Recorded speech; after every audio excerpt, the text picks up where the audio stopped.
Salut à tous, j'espère que vous allez bien. Le Barça a joué 2 matchs hier, un quasi parfait et l'autre totalement foiré.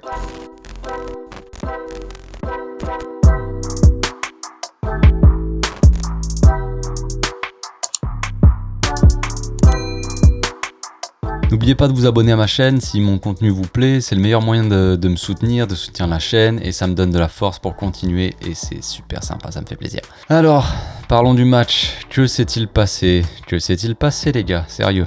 J'ai encore du mal à comprendre franchement comment on peut autant maîtriser un match en première mi-temps et se foirer totalement en deuxième, c'est incompréhensible, inexplicable. Bon, pour revenir sur la compo, moi j'étais pas trop fan de la compo, surtout Gavi à droite. Même s'il a fait plutôt un bon match, franchement, plutôt correct, le gamin, il est bien revenu en défense et tout, il se battait. Mais son talent est sous-exploité sur l'aile. Même si je comprends qu'on n'a pas trop le choix, mais bon, je suis quand même pas d'accord avec ce choix, voilà, c'est comme ça. Après Mingueza c'est pareil, il n'y avait pas le choix, mais c'est de plus en plus compliqué pour lui. Il enchaîne en plus énormément de matchs, et vraiment il nous fait une deuxième mi-temps très mauvaise quoi, genre c'est horrible. La plupart des buts adverses sont venus de son côté. Clairement de toute façon on a été plombé par Mingueza, Langlais et Ter Stegen. J'ai pas envie de cracher sur les joueurs non plus, mais je dirais pas que c'est totalement de leur faute si on fait match nul, mais bon, sur ce match c'était vraiment des gros points faibles, les gros points faibles de l'équipe. Et on se prend des buts évitables, surtout le premier, Ter Stegen il essaie de faire je sais pas quoi avec ses mains. Qu'est-ce que tu fais frérot? Genre, il pose ses mains par terre, la balle elle rebondit, c'est n'importe quoi, genre, je comprends pas moi. Franchement, c'est incroyable. Il y a des rumeurs comme quoi Ter Stegen Newcastle voudrait acheter Ter Stegen éventuellement 55 millions. Franchement, pourquoi pas? On a besoin d'argent, comme tout le monde. Et puis ça pour éviter de certaines personnes de gratter sur Twitter à des gens, ça peut être cool. Bref, n'en parlons plus.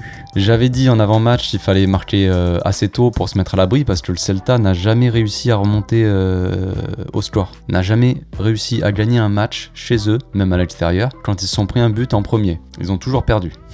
Mais le Barça n'a pas fini de nous surprendre apparemment, c'est génial. Donc on a bien commencé le match, même si l'anglais nous a fait une petite frayeur au début, genre en laissant partir Iago Aspas tout seul, qui a fait une vieille frappe dans le petit filet, on a eu de la chance. Mais après franchement on a donné une leçon de football on va dire, ça faisait longtemps qu'on n'avait pas vu un Barça aussi à l'aise, aussi confiant, franchement tout allait parfaitement presque.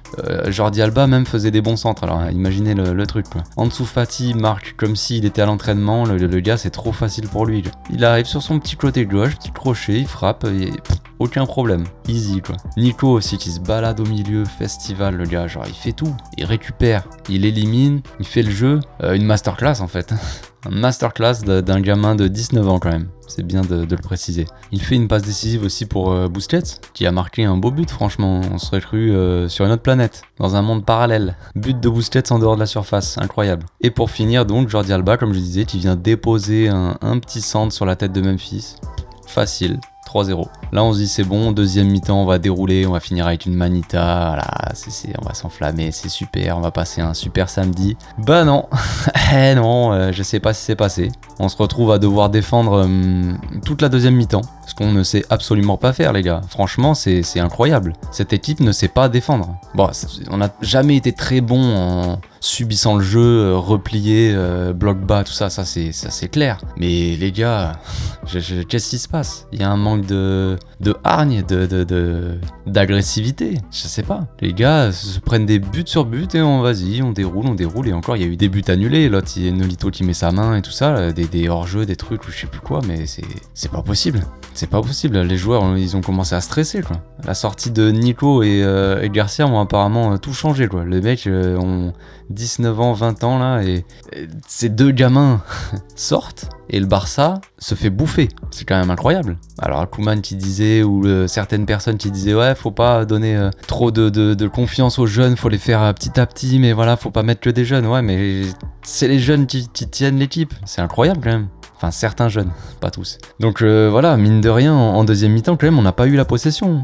C'est quand même notre seule point fort, on va dire. La seule chose qu'on fait mieux, qu'on sait mieux faire que les autres, c'est ça. C'est avoir le ballon au moins. 37% de possession pour nous. Alors qu'en première, c'était 57%. Bon, voilà, c'est pas dingo, mais la chute totale. On perd 20% de possession, genre. C'est incroyable, on s'est fait bouffer en deuxième mi-temps. On a subi tout le reste du match. Moi, je priais pour pas qu'on se prenne de but. À chaque action, comme d'hab, les gens, elles tremblent. Genre, t'as l'impression qu'on peut se prendre un but sur la moindre occasion, quoi. On dirait que la moindre remontada leur donne des sueurs. Les gars, c'est fini. Ils sont en stress total, c'est incroyable. Ils ont l'impression, dans leur tête, d'un coup, oh putain, il y a une remontada, les gars. Allez, bim, on a plus de jambes. On commence à avoir les jambes qui tremblent, là, les fesses qui font bravo. Frère, c'est bon, vous êtes des footballeurs, les gars. Faut se réveiller un petit peu. Il va falloir faire un travail psychologique, je pense, avec beaucoup de joueurs, et leur redonner un peu de confiance, parce que là, la moindre difficulté, les mecs, ils s'écroulent.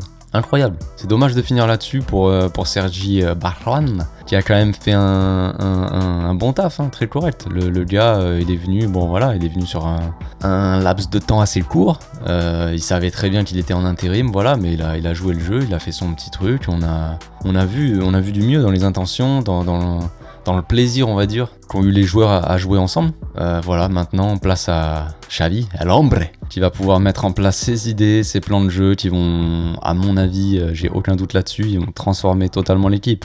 J'espère en tout cas, mais franchement, j'ai pas de doute. Je ferai une vidéo spéciale sur lui en début de semaine, ça sera sympa. Mais bref, on finit quand même le match avec Ansu Fati blessé et absent pour 1 mois. Et Garcia aussi blessé, mais lui ça a l'air d'être moins grave quand même, mais bon. Que dire, franchement, on commence à avoir l'habitude, de toute façon, c'est le Barça, quoi. Soit on est maudit, soit le staff médical est vraiment je sais pas, le plus mauvais de l'histoire du football, et il devrait se faire radier de l'ordre des médecins, les types, c'est pas possible, genre. Tu peux pas être aussi nul. Je comprends pas, il y a un problème de communication, il y a quelque chose, et qu'est-ce qui se passe? Un match, au moins un blessé, genre. Qu'est-ce qui se passe? J'espère que ça changera, parce que là, ça devient chiant, quoi. On peut pas enchaîner 2 matchs avec les mêmes joueurs, faut arrêter les conneries, soyez professionnels, les gars. C'est un travail, vous êtes payés pour ça, Ces mecs-là sont payés pour prendre soin des joueurs et éviter que les joueurs se blessent. J'avais dit que Dembélé fallait pas faire entrer autant de temps, et voilà, il s'est blessé. Et j'avais dit qu'avec Ansu fallait le faire revenir petit à petit aussi. Bah voilà, il s'est blessé. Je suis même pas médecin, les gars, alors imaginez les médecins, qu'est-ce qu'ils font? Je sais pas. Bref, vidéo terminée, j'espère que ça vous a plu. On se retrouve en début de semaine pour une vidéo, on parlera donc de Xavi, comme je vous ai dit, on va se faire plaisir. Allez, ciao.